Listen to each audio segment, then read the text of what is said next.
মুখ্যমন্ত্ৰী এটা স্বভাৱ আছে যে সকলো কথাতে ক্ৰেডিট লয় আনকি 4th গ্ৰেডৰ পৰীক্ষাৰ ৰিজাল্ট কেতিয়া দিব ড্ৰাইভিং লাইসেন্স কেতিয়া দিব এই কথাবোৰ আজিকালি মুখ্যমন্ত্ৰীয়ে ঘোষণা কৰে মানে প্ৰতিটো বিভাগৰ দায়িত্ব মুখ্যমন্ত্ৰীৰ ওপৰত বাকিবিলাক মাত্ৰ স্টাম্প একোটা ৰাবাৰ স্টাম্প আৰু এই ৰাবাৰ স্টাম্পবিলাকে নিজৰ নিজৰ কামবোৰ কৰি থাকে কৰি মেলি ইনফৰমেশ্যনখিনি গোটাই দিয়ে মুখ্যমন্ত্ৰীক আৰু মুখ্যমন্ত্ৰীয়ে সেইবোৰ ভিডিঅ' যোগেও ঘোষণা কৰে আপোনালোকে ভাবক বৰ্তমান অসমত মুখ্যমন্ত্ৰীক বাদ দি বাকীসকলৰ কি কাম বাকীসকলে এখন প্ৰেছ মিট সম্বোধন কৰিবলৈ সুবিধা নাপায় নিজৰ বিভাগীয় এখন প্ৰেছ মিট আজিলৈকে আপোনালোকে দেখিছেনে যে চন্দ্ৰমোহন পাটোৱাৰীয়ে তেওঁৰ ফৰেষ্ট ডিপাৰ্টমেণ্ট সম্পৰ্কত কিবা প্ৰেছ মিট এখন অকলে সম্বোধন কৰিব পাৰিছে যোগেন মোহনে তেখেত পৰিবহণ বিভাগৰ মন্ত্ৰী তেওঁ কিবা এখন প্ৰেছ মিট অকলশৰীয়াকৈ সম্বোধন কৰিব পাৰিছে বা অশোক সিংহালে হেল্থ ডিপাৰ্টমেণ্টৰ কিবা ধৰণৰ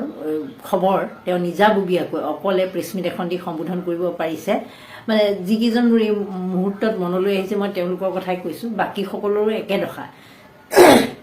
সকলোতে মুখ্যমন্ত্ৰী আগভাগ মই ক'লোৱে আপোনালোকক ইতিমধ্যে যে ড্ৰাইভিং লাইসেন্স কেতিয়া দিব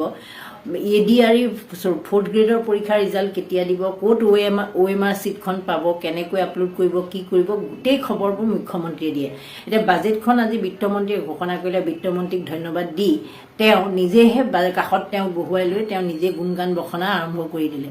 নিজৰ কথাখিনি ক'বলৈ আৰম্ভ কৰিলে নিজৰ কথাখিনি কওঁতে কোনোবাই যদি তেওঁ উভতি ধৰে তেওঁ এটা স্বভাৱ আছে সকলোকে তেওঁ উল্টাকৈ কোৱাটো স্বভাৱ আজিলৈকে আমি জানো যে কিমানগৰাকী সাংবাদিকক হয়চাৰ কৰি থাকিলে ঠিকে আছে ওলোটাকৈ যদি তেওঁক কিবা এটা কয় তেওঁকে গুৰি গোষ্ঠী উঘালি পেলাই দিয়া বুলি যে কয় গুৰি গোষ্ঠী উঘালি দিলে আজি এগৰাকী সাংবাদিকে বিৰোধীৰ কথা ক'বলৈ গৈ তেওঁ কৈছিলে যে আপোনালোক এই বাজেটখন হিতাধিকাৰীৰ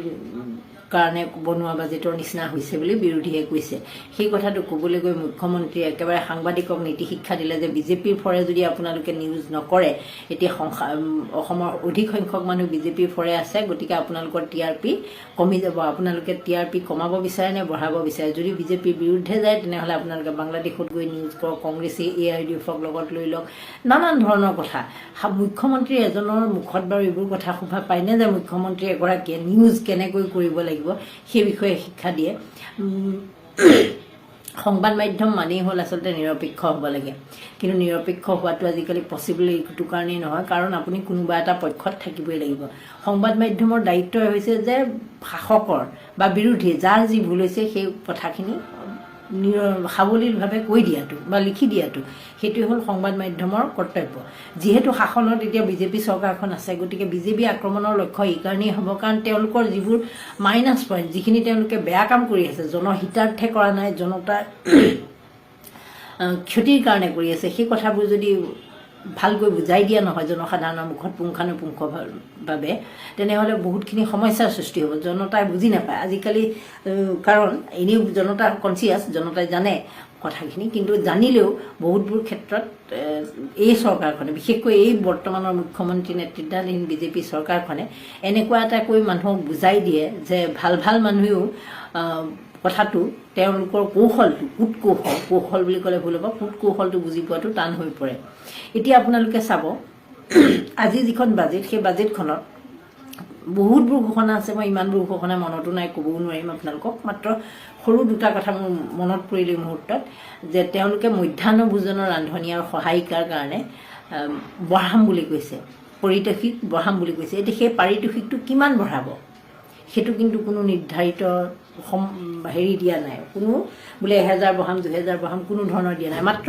মুখখন মেলাই থৈ দিলে যে তোমালোকক টুপ এটা দিছোঁ আৰু সেইটোও দিব আকৌ অক্টোবৰ মাহত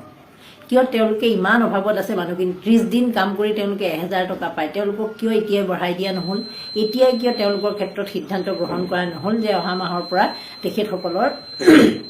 যি পাৰিতোষিক মধ্যাহ্ন ভোজনৰ ৰান্ধনি বা সহায়কাৰীসকলৰ পাৰিতোষিকটো বৃদ্ধি কৰা হ'ব কিয় ক'ব নোৱাৰিলে কাৰণ ইয়াত সম্পূৰ্ণ ৰাজনীতিৰ কথাটো জড়িত আছে দ্বিতীয়তে আপোনালোকে যদি চাই ফেব্ৰুৱাৰী মাহত একেলগে 5 মাহৰ নে কিমানৰ হিতাধিকাৰী পইচাটো দিয়াৰ কথা কৈছে এইটো কিহৰ কাৰণে কৈছে কাৰণ মুখ্যমন্ত্ৰীয়ে জানে যে ইলেকশ্যনৰ যেতিয়া ডেট ডিক্লেয়াৰৰ কথাটো আহি যাব, তেতিয়া নিৰ্বাচন কেন্দ্ৰিক যিবোৰ ৰাজনীতি কৰি থকা যিবোৰ আঁচনি, সেই আঁচনিবোৰ হয়তো বন্ধ কৰি দিব পাৰে। বন্ধ কৰি দিলে তেওঁলোকৰ ভোট হেৰাব, বা বহুতে তেওঁ গম পায় যে বিৰোধীয়ে লগে লগে ক'ব যে আপোনালোকক পইচা দিব বুলি যে কৈছে, এইটো আপোনালোকে জানুৱাৰী ফেব্ৰুৱাৰী মাহৰ পৰা নাপাবই, এই কথাটো কি জানিবা কৈ দিয়ে। সেইকাৰণে তেওঁ আগতীয়াকৈ ভোট কিনাৰ ব্যৱস্থাটো কৰিছে যে একেলগে আপোনালোকে সেইখিনি পইচা পাব, মানে প্ৰায় 6-7 হাজাৰ টকা আগতীয়াকৈ পাব। এইবোৰ কেনেকুৱা ধৰণৰ কূট কৌশল, আপোনালোকে কৌশল নহয়, এইবোৰ কূট কৌশল বুলি কয়, এইবোৰ কূট কৌশল। মই যেনেকৈ ক'লোঁ যে মধ্যাহ্ন ভোজনৰ ৰান্ধনি 1000 টকাটোৰ ক্ষেত্ৰত তেওঁলোকৰ সীমাবদ্ধতাটো চাওক। তাৰোপৰি চৰকাৰী চাকৰিয়ালক 1000 টকা নে কিমানকৈ কিতাপ কিনাৰ কাৰণে দিব। ভাল পাইছোঁ, কিতাপ কিনিব লাগে, পঢ়িব লাগে, এই গোটেইখিনি কথাই সঁচা। কিন্তু সমস্যাটো হৈছে এই কিতাপ পঢ়িবলৈ চৰকাৰী কৰ্মচাৰীক 1000 টকা দিয়াতকৈ যিসকলৰ জৰুৰী আছিল, জৰুৰী মানে মই যে ইতিমধ্যে উল্লেখ কৰিলোঁ যে অংগনবাদী কৰ্মী, সহায়কাৰী অংগনবাদী কৰ্মী আৰু ৰান্ধনি, হিতাধিকাৰী নহয় দেই, এই ৰান্ধনিসকলক যিখিনি পইচা তেওঁলোকে ইমান কম টকাত ইমান বছৰ কাম কৰি আছে 2006-07 চনৰ পৰা, তেওঁলোকৰ পইচাটো কিয় বঢ়াই দিয়াৰ সিদ্ধান্ত নলয়। কিন্তু চৰকাৰী চাকৰিয়াল যিসকলে এটা টকা তেওঁলোকে মাহে পাই থাকে, তেওঁলোকে 10 টোমত তেওঁলোকৰ পকেটত বহুত টকা সোমায়, গতিকে তাৰ পৰা তেওঁলোকে 1000 টকাটো বচাই কিতাপ কিনিব নোৱাৰিবনে? যদি নোৱাৰে তেওঁলোকৰ কিতাপ পঢ়াৰ ইচ্ছা নাই। গতিকে চৰকাৰী চাকৰিয়ালৰ ক্ষেত্ৰত 1000 টকা দিয়াতকৈ যিসকলে নাই পোৱা, তেলিৰ মূৰত তেল দিবলৈ গ'লে এইটো নহ'ব। চৰকাৰে মানে তেলিৰ মূৰত তেল দিয়া প্ৰক্ৰিয়াটো কেতিয়াও বন্ধ নকৰিব আৰু আগন্তুক দিনতো এইটো অব্যাহত ৰাখিব। কাৰণ চৰকাৰী চাকৰিয়ালতকৈ জৰুৰী আছিল এইখিনি পইচা সেই যিসকলে দৰিদ্ৰতা বিয়েৰ কৰি আছে, যিসকল অংগনবাদী কৰ্মী বা মধ্যাহ্ন ভোজনৰ ৰান্ধনি, তেওঁলোকক আকৌ হিতাধিকাৰী পইচাটো দিয়া নহয়, 1250 টকাটো তেওঁলোকক দিয়া নহয়। য'ত একেটা সময়ত যিসকল মহিলা ঘৰত বহি থাকে তেওঁলোকক ভোটৰ স্বাৰ্থত 1250 টকা দিয়া হয়, কিন্তু যিসকলে ৰাতিপুৱা পুৱাৰ পৰা 8টা বজাৰ পৰা 4টা বজালৈকে কাম কৰে, ৰান্ধি বাঢ়ি খুৱাই, তেওঁলোকৰ ক্ষেত্ৰত কিন্তু চৰকাৰে পইচা দিয়াতকৈ প্ৰণালী কৰে। আপোনালোকে ভাবি চাবচোন। নমস্কাৰ, ধন্যবাদ।